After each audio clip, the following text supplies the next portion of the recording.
Do you know when you're traveling and you don't want to drink too much water because you don't want to be pissing all the time? No, I just drink water anyway, and then make people pull over so I can pee. You're hilarious. Graham's like, no, I don't understand that, Tred. No. Anyway, this is all very boring stuff that I'm talking about. I've got my tea. Okay. Warning. Me Time and Murder is intended for mature audiences. Listener discretion is advised.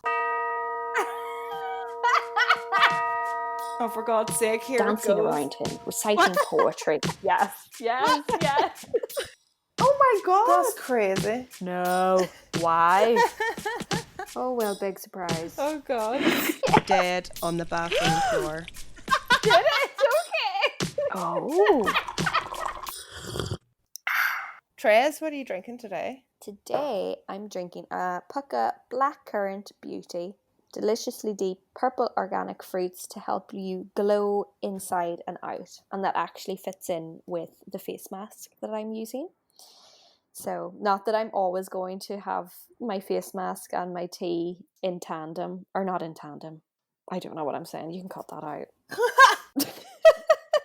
In tandem? This is the one. Not in tandem. Obviously, I'm having them in tandem, doing them both at the same time. In synchronizing? No, what would be the word? That's so strange that you would It's say a theme. The theme is glow. that you would say that you've got blackberry tea. This is like last time we were recording. I'm also drinking blackberry tea. Stop it.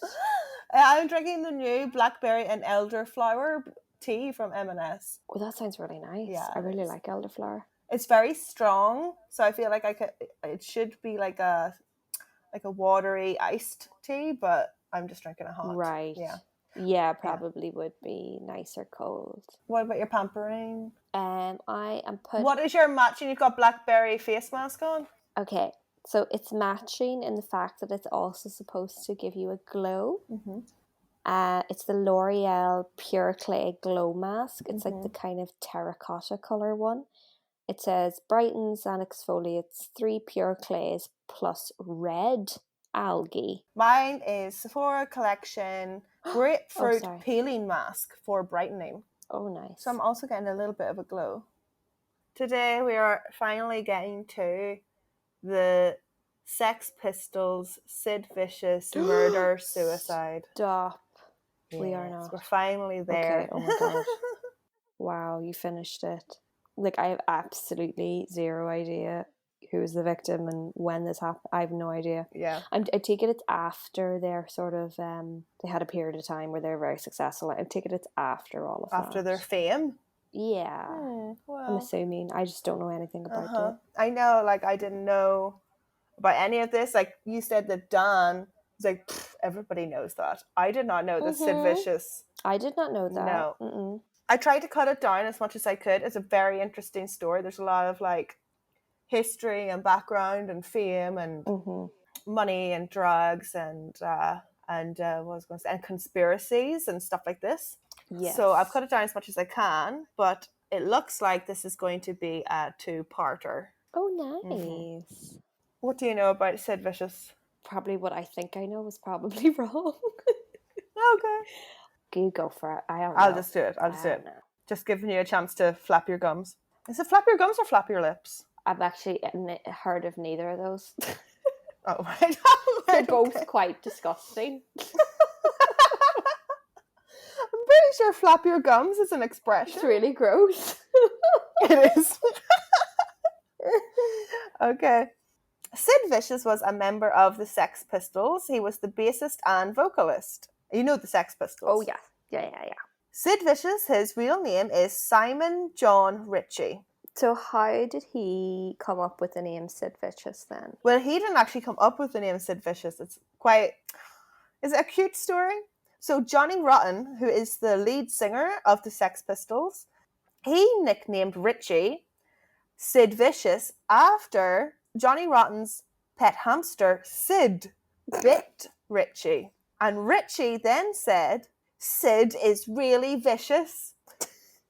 And that's how he got the name Sid Vicious. Named after a hamster? He's named after a hamster. So much less cool. Rock and roll. Yeah. Right? Yeah, it's quite bizarre. It's a good name, though. It is a good name, Sid Uh-huh. Vicious. Mm-hmm. It's a good stage name. The Sex Pistols were a British punk band popular in the late 70s. They have a couple of famous songs, most notably God Save the Queen Mm-hmm. and Holidays in the Sun. Mm-hmm. They were more influential for their look and attitude, however. Punky, very rebellious. They really resembled the scene. Mm-hmm. They went for it. Yeah, they had the hair, the torn clothes, like they were like all skinny and gaunt and pale. Anarchy, chains around their neck, you know, shit like that. The what's it called? The Union Doc Jack. Marten boots Oh. and stuff. Yeah, Mm-hmm. leather jackets. How successful do you think the Sex Pistols were? Like, I couldn't tell you whether they made it over to America, but I'd say they were fairly successful. Or whether it's just that we look back now and recognize them. I don't know whether at the time they became very successful, or I mean, define success. Like, did they make a lot of money? Or I know a lot of people got ripped off back in the day. I don't know actually what happened, if they did get ripped off or not. Yeah, I know a lot of people did. They actually only released one studio album. Oh, is that right? One. Oh. Called Nevermind the Bollocks. Oh, that's their only one. That's it, yeah. I just thought I just knew about that one because it was, you know, Yeah. the best one or the most popular. Like, that Yeah. is it. Okay. Yeah. Right. I was like, oh, well, I know that one. Yeah. And it's like, no, well, that's it. Yeah. Oh. So the album sold very well, even though a lot of retailers at the time like refused to sell it because it was like so alternative, and a lot of like authorities and venues would ban their performances because they were so scared of like vandalism and violence from the punk scene. Okay. But if you ask me, all that just sort of adds to their fame. Totally. Teenagers want to rebel. Mm-hmm. The most rebellious band isn't even allowed to perform. Oh, yeah. That's just adds to it. So the story begins in February 1977. Vicious was only 19 years old when he was asked to join the Sex Pistols after the bassist player had left. Mm-hmm. Vicious was an avid fan and was present at every single gig. Oh. He was like loyal. Huh. And they're like, you like us, we like you. So according to the Sex Pistols manager, Vicious embodied punk attitude look. He was rake thin, spiky dark hair and high cheekbones. Sid was really into fashion. He would shop in London in a little known clothing store called Sex by an up and coming designer called Vivienne Westwood. No way. Isn't that crazy? Mm-hmm. Sid did have the punk attitude. He threatened and assaulted professional journalists who were reporting on their band. Oh, jeez. One night, when Vicious was drunk, he hurled his glass at a stage, attempting to strike a guy he didn't like. But the glass missed, shattered on a pillar, and blinded a girl in the audience. Dear God. Mm-hmm. So he threw the glass while he was performing on stage? No, so a band was playing on the stage and he was in the audience, and he didn't like the dude who was in the band. What? So he was like drunk, and he tried to throw a glass at him, but it hit the pillar instead. Ah, and blinded a girl. Did he not do time for blinding a girl? I apologize, it was in one eye. Still, I feel like you should do some kind of time for blinding someone. I'm not too sure what came of that. Jeez Louise. Was he famous at the time? I think this is sort of like up and coming. Okay. But like, would you want that dude in your band? That's just fucking right? crazy. Vicious was also known to love playing with knives. Oh, great. Playfully poking people with the tip. Stop. Oh. Not creepy. I don't know anybody like that. What a weirdo. Do you know anybody who has a knife and pokes you with it playfully? No, but I do know back in the day there was people who kind of were into knives and they thought it was kind of cool and stuff. But I never heard of people poking people. It's so weird. Yeah. His friends, and especially his girlfriend, did not think it was funny. And they would tell him all the time to like quit it, and the tip was sharp and painful. Oh my God. But he just did it anyway. Yeah. He thought he was like some lad with like taunting and playing with people with this like knife, and people are like, that's not funny. No. So he's such a great band member at this point, you know, pricking people with knives and smashing glasses. He sounds so annoying. Yeah. And he actually didn't add anything to the band. He did not know how to play guitar or bass guitar. What? I thought he was a Yeah. bassist. Yeah. What? Vicious had no guitar or bass guitar experience. What? In fact, it was the guitarist who played the bass on the band's album. Stop. Yeah. What? He didn't play in the recorded Never Mind the Bollocks. You can hear Vicious partially playing Bollocks. on one song called Bodies. Okay. During live performances, his amp was turned right down. Okay. So he would be up there just slapping bass Stop. with not plugged in. Yeah. Stop it. That's embarrassing. I know. But what if a bassist was in the crowd looking up? Would they not have said, dude, he's playing all the wrong notes?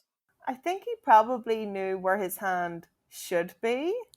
Yeah, but people can tell by your fingers I as know. well of the position on the strings. Like, I don't know. He seemed to have got away with it. oh my god, I did not know this. I know you think that like these performers, like they are talented and they practice, but It was all just really for his looks, wasn't it? right, if you look at pictures of Sid Vicious, he could have been a model. He's like very tall, very Yeah. thin, and he's got a very like pretty model face. He's very symmetrical face, very high cheekbones, like very thick dark hair. Yeah. And he just like, and if you imagine back then when everybody is dressed as a punk, he would have been like a hot punk, you know? So another reason why he was not on this album was because he had to be admitted into hospital for hepatitis. Oh. Likely contracted from intravenous drug use. Sid's first ever drug supplier was his drug addict mother. Oh, that's so sad. Although it is thought that it was his American girlfriend at the time, 18-year-old Nancy Spungen, who introduced Vicious to heroin. Oh dear. At 18? Yeah. So she's 18. Uh-huh. He's 19. They're on heroin. Oh, what is going on? Yeah. Jeez. The girlfriend who introduced him to heroin, she was a bit of a wild child too. Nancy Spudgeon was a middle-class American from Philadelphia. She basically spent her whole life on drugs. She was like a really fussy child, and her mother gave her sedatives when she was only 3 months old. Stop. 3 months old, giving a child sedatives to calm them down. Yeah, it is child abuse. Oh my god. Nancy was always violent and threatening. When Nancy was 11, she attacked her mother with a hammer. Okay. She smashed the rooms into pieces and would scream at everybody that I want to die. Oh no. She was violent towards her sister and threatened to kill her babysitter. Okay. Nancy attempted to beat up her psychiatrist who diagnosed her as schizophrenic. That one was funny. Attempted to beat up the psychiatrist. Diagnosed her as schizophrenic, you said? Okay. I was just about to ask you what was actually, what was going on with her. Yeah. So apparently one of her doctors accused her of being like dramatic and looking for attention. Okay, and shouldn't do that. You shouldn't do that. But it doesn't mean you should get murdered as well, or beat up or whatever. Well, we say these things though about certain people in our lives that they do things to look for attention. But yeah, she was just a child. Yeah. She first tried drugs at age 13. Oh god. 2 years later, she was a heroin addict. Oh, a 15. 15-year-old heroin addict. Imagine yourself at 15. Think back to yourself with your frizzy hair. I'm not saying you. We all had it. You and your frizzy hair. Me and my frizzy hair? Just think about it. Just think about that. 15. You always think about my frizzy hair? Actually, I'm pretty sure you had found straighteners by the time you were 15. But you know what I'm saying? We were so young and like... Yeah. That's messed up. At 15? Where were we? Jesus. Okay. Drug addict at 15. Oh, God. By the time she was 17, she was living on the streets working as a stripper. Oh. Yeah. Wait a minute. Occasionally. How do you What? strip on the streets? She obviously had to go She was- inside a premises to No, strip. she was sleeping on the streets. Yeah, and working in strip places. Do they have Yes. strip places in the UK? Love how I'm calling them strip places. Strip places. She's in Philadelphia. Oh, okay, this is all in America. Okay, sorry. Yeah. And she worked in the strip places, and she would sometimes supplement her addiction with sex work. Oh. I don't know how, but she eventually found her way to London, and she burst into the punk scene. She dyed her dark, curly hair platinum blonde. Woo. And wore black torn t-shirts and leather pants. Nice. Same. This is when I love winter, like when I can dress and part of the Sons of Anarchy or something. I just love that. I love that look. Yeah. I can't wear it in Hong Kong. It's too hot. Ah. She eventually became known as Nauseating Nancy, Nice. a nickname that she actually seemed to love. Stop. Mm-hmm. So I'm seeing her as one of these very loud mouth, opinionated Americans. I'm getting that vibe. She's not a wallflower by any means, so yeah. No. Oh, she's had a rough time though. Yeah. Also, she's on drugs. Yeah. She was universally disliked by everyone who met her. Oh no. Yeah. And she somehow managed to insult the anarchist punks in London. None of them could stand her. They thought that she was a dick. Like she was rude asshole. Okay. Everyone could see through her toxic, lying bullshit. Everyone except for Sid. Okay. Sid and Nancy's drug-fueled relationship soon devolved into domestic violence and chaos. Uh-oh. Did she bring her hammer with her? That's what I'm wondering, where is this going? Who's going to kill who? Did she bring her a hammer? January 1978, so it's about a year later that Sid has been in the band for about a year. Sorry, say that again. It's January 1978. Sid has been in the band for about a year, and they've been gigging around London and the UK. You know, they're like quite well known. They finally take a trip to America. Oh. And what happens with like so many bands from the UK, when they go to America, for some reason they end up splitting up right it just right goes away. to pieces. They just What can't the hell is that handle all it. about? I don't know. Why Is did it they the do that? stress of the travel, or is it that, oh, we've made it in America, we're the big deal now, and it goes to their heads a little bit? Well, not everyone's head, but there's usually one person that thinks they're God's gift, you know? Yeah. And then, yeah. However, the band was such a shit show that when they went on tour in the USA, they broke up after a week and a half. Only a week and a half. A week and a half. They broke up.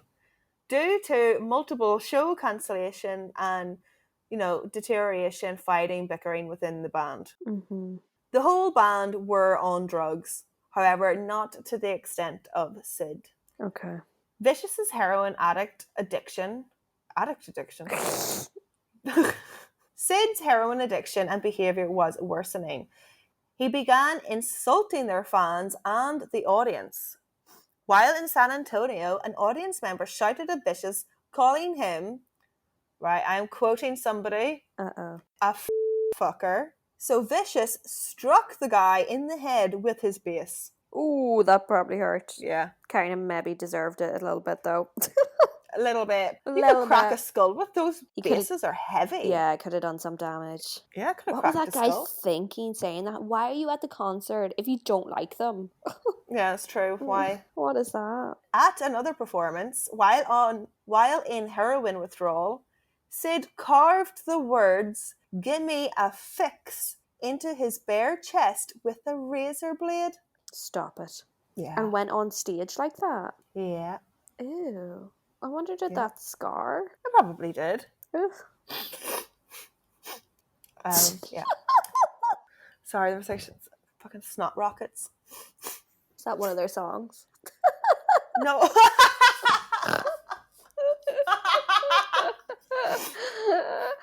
The aircon dries out my nose so much. Must be horrible. After the failed US tour, Sid and Nancy thought it would be a good idea to launch Sid a solo career. And Nancy was to be the manager. Oh my god. Remember, they're 19 and 20 at this time, Yeah. I believe. Or no, I think they're 20 and 21 at this time. Okay. Yeah. The few performances he did during this time were described as hellish. Huh. Vicious continued to insult his audience and obviously performed badly because he wasn't a musician. Yeah. And yeah.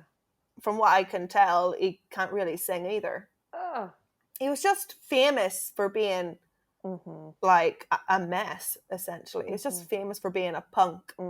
Sid made over 10,000 USD for these performances. He was famous. People loved him and they just wanted to see him in person. You know, they would pay to say they seen him, you know?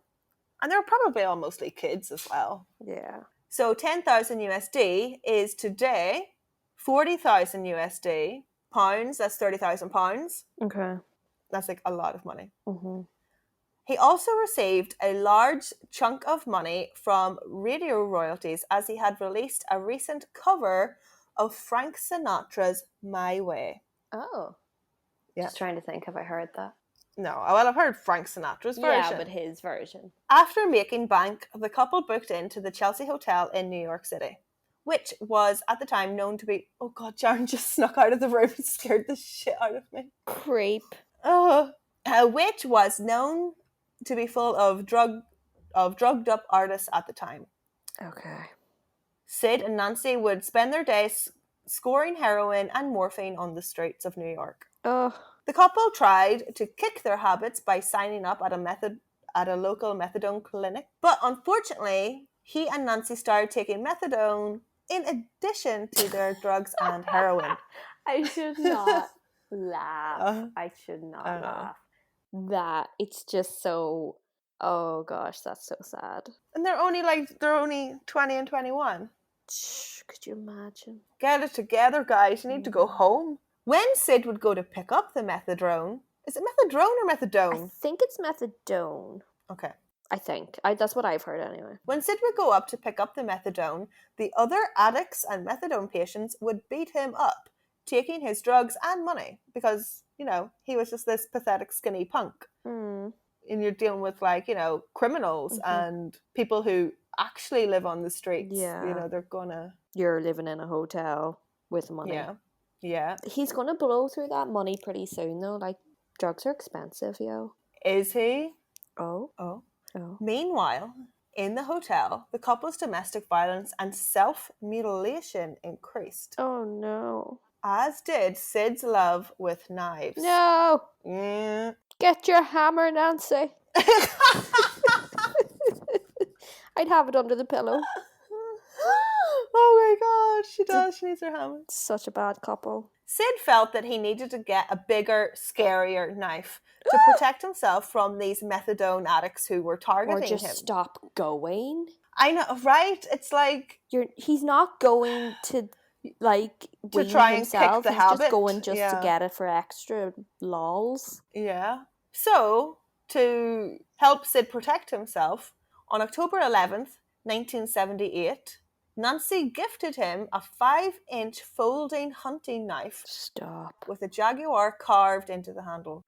Tacky. It is, though. The next day, she was dead. Stop it. The day after she bought him the knife. Oh my God. She was dead. Did she die from the knife she bought him? That's some twisted stuff, yo. Oh. Are you leaving me hanging? Is this where it ends? No, this is not where it ends. Okay. At 11 a.m. on October 12th, the next day, 1978, the Chelsea Hotel received a call from outside the hotel. A man who wouldn't leave his name said, "There is trouble in room 100. So a bellboy went to check it out. Trouble, dear God. Sid was in the hallway crying, agitated and muttering. He was obviously high. Oh my God. The bellboy found a 20-year-old Nancy in the bathroom under the sink.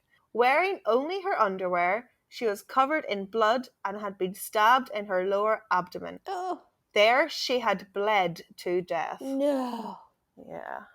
I mean, It makes me wonder, would she have survived that if it was just the one stab? I know, like, one stab can be fatal if it hits the right, organs. But, do you know what I mean? Letting her bleed out, like, oh, that's horrible. Did he alert them in time, I wonder? Well, also, like, I think if she's on enough drugs, I'm pretty sure those can make your blood very thin and you'll bleed out faster. Maybe. Oh, that's so sad. Sid had managed to call 911. When the police checked the room, they seen the bed was soaked in blood. They found drugs and drugs paraphernalia, as well as a blood-stained folding hunting knife with a 5-inch blade and a Jaguar handle. I can't believe she bought that for him. Isn't that just a sick twist of fate? So twisted, yeah. Police calmed Sid down and arrested him under suspicion of murder. But without being formally charged for murder, Sid made bail. So he was allowed out the next day, or the next few days. Over the next few days, Sid gave differing accounts of what had happened that night. At first saying that he stabbed her, but he didn't mean to kill her. Then saying he accidentally stabbed her. Then saying that he didn't remember what had happened. Okay.